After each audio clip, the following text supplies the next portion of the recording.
Salve pessoal, aqui é Rafa Barreiros e hoje eu quero falar mais um pouquinho sobre esse livro muito legal, deixa eu mostrar para vocês, que é do Andrea Bocelli, falando sobre o Luciano Pavarotti, Um Mestre para Todos. Esse livro é muito legal de ler porque tem lições de vida e também lições vocais muito importantes. Eu queria compartilhar com vocês um pouquinho das lições que o Bocelli, o Andrea Bocelli, aprendeu com o Luciano Pavarotti. Vou ler para vocês uma parte em que ele começa dizendo o seguinte: o inovador, falando sobre o Pavarotti. Talento e sacrifício conjugados. Esta provavelmente é a receita vitoriosa da estrela de Pavarotti. Uma voz de natureza generosa, não há dúvida. Justamente como fortalecido de saída por um talento canoro inato, era seu pai, Fernando, cantor por paixão e padeiro por ofício, aquele pai venerado por Luciano. É muito bonito isso, porque alguns pais que não conseguiram ser artistas ou profissionais por algumas razões, mas que são apaixonados por canto, por arte ou por até pintura, outras coisas, colocam isso nos filhos, né? Então ele deve ter semeado isso no Luciano Pavarotti e aconteceu. Sem dúvida, o jovem aluno Pavarotti elaborou com excepcional inteligência a estrutura técnica que dê início a Rigopola e depois Ettore Campogalliani, uau, lhe forneceram a ponto de construir um instrumento capaz de realizar deslumbrantes acrobacias, mesmo quando o corpo, nos últimos anos, exprimia fortemente o próprio mal-estar. Legal da gente saber isso, que o pai do Pavarotti semeou isso no coração dele, que era um cantor apaixonado, mas um padeiro, e que o Pavarotti teve os seus tutores, os seus mestres, né, que foi o Arrigo e o Ettore, que o próprio Andrea Bocelli conta que eles foram desenvolvendo essa naturalidade dele para cantar. Sem enveredar muito por argumentações técnicas para especialistas, gostaria de sublinhar que a grande capacidade de Pavarotti era a de ligar de modo absolutamente perfeito os dois registros da voz, o de peito e o de cabeça. Na voz humana existe a chamada passagem. E o que é a passagem? Quando se entoa uma escala, subindo a uma certa altura da extensão do peito, começa-se a introduzir sons de cabeça. São as notas ditas anfóteras, ok? Até alcançar depois plenamente o novo registro. A dificuldade está em costurar esses dois âmbitos, em percorrer a ponte que os une, sem deixar perceber, sem produzir falta de homogeneidade. Nisso, Pavarotti realmente não tinha rivais. O que ele está dizendo aqui? Que a voz humana tem uma passagem entre um registro e outro. Não só uma, mas algumas passagens, tanto nas vozes masculinas quanto nas vozes femininas. O que seria essa passagem que vem do italiano passaggio? O que seria esse passaggio? Seria a transição da voz grave, a voz do peito, para a voz aguda. Ui, ui, ui, ui. Não é falseto esse, ok? Essas duas vozes, né, esses dois registros, foram sendo descobertos, né, e elaborados ao longo dos anos. As pessoas naquela época, mais na Idade Medieval, até um pouco atrás, eles achavam que a voz do peito, esse registro, vinha do peito. Eles não conheciam como o funcionamento das pregas vocais, dos músculos internos da laringe, eles não conheciam esses movimentos. Não tinha exame para isso, não tinha anatomia, ciência suficiente para saber toda essa movimentação e tudo que a gente sabe hoje. E a voz de cabeça, em italiano testa, eles chamavam essa voz de cabeça porque a sensação do cantor era uma sensação de vibração na cabeça. Então a parte mais aguda era chamada de testa ou cabeça, e a voz de peito, a voz grave, grossa, que você usa para falar. O que que o Pavarotti, o que que o Luciano, o que que o Andrea Bocelli está falando do Luciano Pavarotti? Está falando que ele fazia essa transição e os grandes cantores fazem, e eu, como professor de canto, treino e trabalho as pessoas para equilibrar essa voz das pessoas, para não ter uma quebra. E ele dizia que o Pavarotti fazia isso como ninguém. Transitar de uma região para outra, voltar sem a voz quebrar. Teve um degrau aqui. Isso não tinha na voz do Pavarotti, nem tem na voz dos grandes cantores, seja de ópera, seja de teatro musical, seja de rock, de pop, não importa sertanejo, não importa pagode. Os grandes cantores, eles não têm essa quebra. Eles não saem da voz grave e quebram para o falseto sem ser dentro do controle ou da escolha deles, porque você pode quebrar para o falseto, que é essa voz aqui desconectada, fininha, falsa.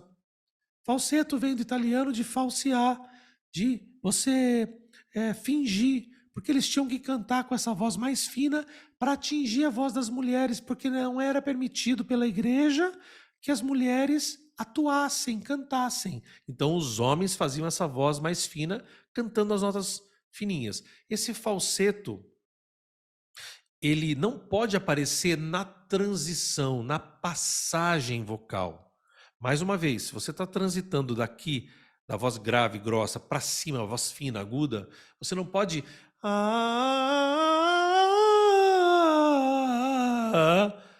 Opa, quando eu voltei, porque lá em cima eu quebrei, quando eu voltei tem um degrau gigante. Você imagina o Pavarotti cantando Vincero, Vincero, palmas para o Pavarotti, impossível. E essa domesticação, entre aspas, né, esse controle que é o trabalho da maioria dos professores de canto que seguem uma linha parecida com a que eu sigo, é você domesticar, entre aspas, o teu aparato vocal, o teu funcionamento mecânico muscular das pregas vocais, da pressão abaixo das pregas vocais, para que você não quebre a voz, ok? É exatamente isso que ele está falando aqui. Esses exemplos que eu dei são bons para as pessoas que não estão acostumadas com esse tipo de papo. Né? Ouvem ele falar aqui, mas passagem, como é que o Pavarotti não quebrava? Acho que agora fica mais claro para você, espero que tenha ficado mais claro, ok? Então, um cantor profissional, ele não tem isso na voz dele, ok? A não ser que ele queira fazer um yodel ou uma quebra para o falseto. E ele disse que o Pavarotti não tinha rivais, porque ele era muito fã do Pavarotti, eu também sou, e ele disse que o Pavarotti fazia essa transição sem ninguém perceber, porque o cantor treinado, ele faz essa transição perfeita. A pessoa não vê diferença entre a parte grave e a parte aguda. Não tem diferença, não tem quebra. Não tem isso. E ele puxa a sardinha para o lado do Pavarotti. Como já lembrei, sua voz não se assemelha a de ninguém. Ou melhor, ninguém conseguiu até hoje se aproximar daquele timbre que proporcionou alegria e emoções ao mundo inteiro, daquele modo de abordar as partituras e de propor a linha de canto. Como todos os inovadores autênticos, ele se moveu no âmbito da tradição, porque não se pode revolucionar coisa alguma se não se levar em conta o passado. Cara, isso é fantástico. Aprendam isso, amiguinhos e amiguinhas.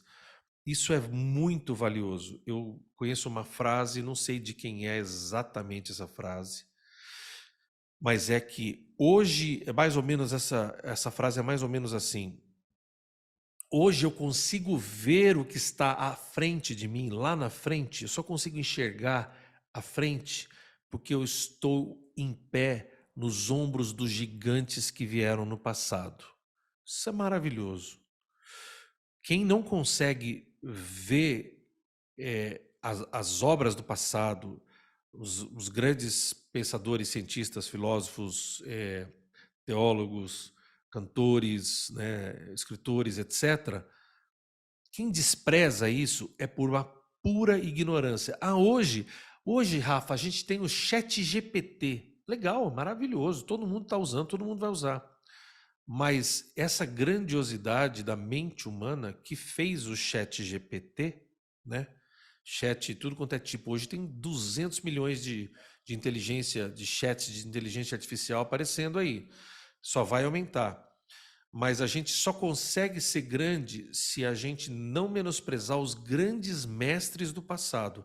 É exatamente isso. Ele diz que Pavarotti revolucionou porque ele andou ali na linha da tradição e ele também, ouvindo e vendo o que a tradição lá atrás fez, ele respeitando aquilo, ele conseguiu revolucionar a arte do canto. Pavarotti expressou uma tradição do bel canto, deixando ao mesmo tempo sua própria e importante marca. Bel canto, para quem não sabe, é um tipo de canto nascido na Itália, né? Claro, que significa canto bonito, canto belo, e que formou uma legião, uma escola, uma linha de cantores. Você pode usar o exemplo do Pavarotti, que é um cantor de bel canto, que são cantores extremamente técnicos, extremamente emocionais, emotivos, que cantam com uma emoção muito grande, que cantam com uma, com uma sofisticação técnica, uma sofisticação melismática de escalas, e são incríveis, são grandes vozes e grandes cérebros, né, que cantam essas músicas do bel canto, grandes representantes. O bel canto está vivo, o bel canto não morreu. É talvez uma das coisas que eu mais goste na história toda da música mais clássica e erudita. E o Pavarotti era um exemplo nessa categoria de cantores, né? Apesar da carreira longuíssima, não creio que ele tenha incorrido em particulares tropeços. Parece-me que sempre administrou bem os seus recursos vocais, mesmo o repertório mais distante no papel da sua natureza, ele soube enfrentá-lo com a sua própria voz, sem ampliar forçadamente sua aspereza, sem constrangê-la. Está falando da própria voz dele, né? Desse modo, tão pouco esse repertório lhe trouxe prejuízo do ponto de vista da sua vocalidade. Ou seja, ele andou no limite das dificuldades do repertório, né? De cantar agudo, cantar com uma presença grande e tal, forte, né? Há quem afirme que a partir do final dos anos 1980, Pavarotti começou a se expor a interpretações menos interessantes e, às vezes, até desleixadas. Pessoalmente, não dou peso a tais críticas e, baseando-me nos fatos aquilo que eu escutei, encontro um intérprete que, inclusive em anos recentes, sempre ofereceu brilhantes lições de estilo e de musicalidade. Ele não concorda que no final da carreira Pavarotti estava mais desleixado, né? Tem o Pavarotti cantando, né, com o Bonovox do U2, tem o Pavarotti fazendo várias apresentações com cantores não eruditos, não clássicos, né? Isso foi lindo também, foi muito legal. Gravou muitas músicas populares, né? Isso foi legal, isso fez o nome dele crescer também. No máximo, eu chego a compreender que, com o passar do tempo, o entusiasmo possa ter ficado parcialmente enfraquecido, desgastado. Isso acontece, suponho, nas carreiras particularmente longevas, as carreiras longas, né? Quando jovens, temos a ilusão de deixar uma marca indelével. Porém, quanto mais avançamos na vida, mais nos damos conta de que a nossa passagem pela Terra é um segmento pequeno e fugaz. No fim, interpretamos um papel destinado a desaparecer com o tempo. Reflexões semelhantes, trágica para os não crentes, difíceis de assimilar até por parte de quem, como Pavarotti, e como subscritor, ele, né, tem a dádiva da fé, foram concebidos ao término da vida, até por Giuseppe Verdi, o maior compositor de ópera do século XIX. Um pensamento aqui que não tem a ver com canto, mas ele diz que ele sentiu que o Pavarotti sim estava desgastado no final da vida, e é normal, né? Imagina um artista viajando e trabalhando a vida inteira por tantos lugares, né? Ah, eu queria ser um artista assim e tal, mas ter uma carreira, mesmo que seja uma carreira de grande sucesso, como ele teve, as pessoas, ah, eu vou comer de graça, vou no hotel, não vou pagar, na rua vão querer me agarrar, vão querer meu autógrafo, tirar foto, e tal. É verdade, é verdade. Mas não é fácil ter uma carreira, conduzir uma carreira de sucesso, uma carreira plena, como o Pavarotti teve. Porque para a gente, é, nós que não somos estrelas, né? Ai, eu gostaria de andar de avião o ano inteiro, gostaria de os palcos, os maiores palcos do mundo, aplausos, né? Reconhecimentos, hotéis, tal. Mas isso para quem já é uma estrela passa a ser tão corriqueiro e o cansaço da vida e do corpo também aparece até para essas pessoas que desfrutam do estrelato, para todos eles, né? Então, ele deixa aqui um raciocínio muito legal. Ele diz: mesmo que para o Pavarotti, que era um crente, e para eu mesmo, ele diz, né, o subscritor, o Bocelli, e eu também, crente no sentido de cremos em Deus e em Cristo, porque eles eram cristãos, são cristãos, o Andrea Bocelli, cristão, Pavarotti cristão, eu cristão, que cremos nessa eternidade, que cremos que a nossa passagem é uma passagem que é como diz a Bíblia, um sopro, né? Passa muito rápido. A Bíblia diz de 70, 80 anos, depois o que passa disso é enfado e canseira. Mesmo para um cara gigante como o Pavarotti, a gente vê que no finalzinho ele estava cansado, e isso é normal. Os grandes artistas também acabam o gás uma hora. Mas o que vale dessa leitura é o exemplo do Andrea Bocelli conseguindo extrair o máximo do Pavarotti como um tutor, como um mentor, um professor, né?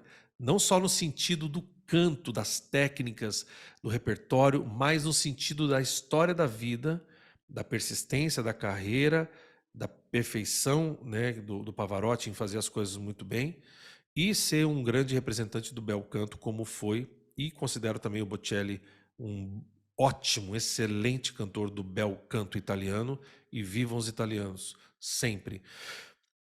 Se você gostou, coloca aqui o que você achou dessa leitura do Pavarotti, do livro do Bocelli, e se você não sabe o que é passagem, se você não sabe o que é voz do peito direito, coloca aqui, tem vários vídeos aqui no canal sobre isso, voz mista, passagem, e a gente se vê na próxima. Só que se inscreve no canal, compartilha o vídeo e eu te vejo lá, tá bom? Ó, tchau!